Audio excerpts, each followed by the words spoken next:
পহেলগাঁওয়ে জঙ্গি হামলায় মারা যান ট্যুরিস্ট গাইড সৈয়দ আদিল হোসেন শাহ। পর্যটকদের বাঁচাতে গিয়ে জঙ্গিদের গুলিতে ঝাঁঝরা হয় তার বুক। রবিবার পহেলগাঁওয়ে আদিলের বাড়িতে উপস্থিত হন অসমের কৃষিমন্ত্রী অতুল বরা। নিহতের পরিবারের সঙ্গে কথা বলেন মন্ত্রী।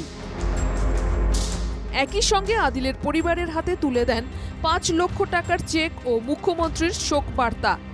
সংবাদ মাধ্যমকে অতুল বরা জানান, অসমৰ মাননীয় মুখ্যমন্ত্ৰী ডক্টৰ হিমন্ত বিশ্ব শৰ্মা ডাঙৰীয়াই যি ২৬জন লোক শ্বহীদ হৈছিল পেহেলগামৰ ঘটনাত, তেওঁলোকৰ নিকটৱৰ্তী তেওঁলোকৰ নিকটাত্মীয় ৫ লাখকৈ টকাৰ দিয়াৰ সিদ্ধান্ত ঘোষণা কৰিছিল আৰু সেইমতে বিভিন্ন ৰাজ্যত থকা যিবিলাক শ্বহীদ বিভিন্ন ৰাজ্যৰ সেইসকলক দিছে আৰু আমাক মই আৰু আমাৰ এগৰাকী বিষয়া শিৱানী চেংগাল ইয়ালৈ আহি আজি তেওঁৰ পৰিবাৰ সৈয়দ আদিল শ্বাহ তেখেতৰ পৰিবাৰৰ হাতত, শ্ৰীমতী গুলজাৰ আক্তাৰৰ হাতত আৰু তেওঁৰ পিতৃ, তেওঁৰ মাক, তেওঁৰ ভাতৃ, তেওঁলোকৰ পৰিয়ালৰ হাতত ইয়াৰ মেজিষ্ট্ৰেটৰ উপস্থিতিত এইখন জিলাৰ আমি চেক প্ৰদান কৰিলোঁ।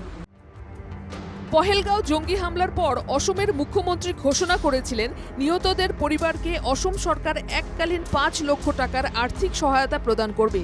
সেই ঘোষণা মতোই রবিবার পহেলগাঁওয়ে উপস্থিত হন মন্ত্রী অতুল বরা। আদিলের স্ত্রী গুলজার আক্তারের হাতে তুলে দেন ৫ লক্ষ টাকার check.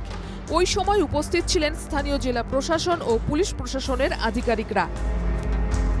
Bureau report, NKTV Bangla.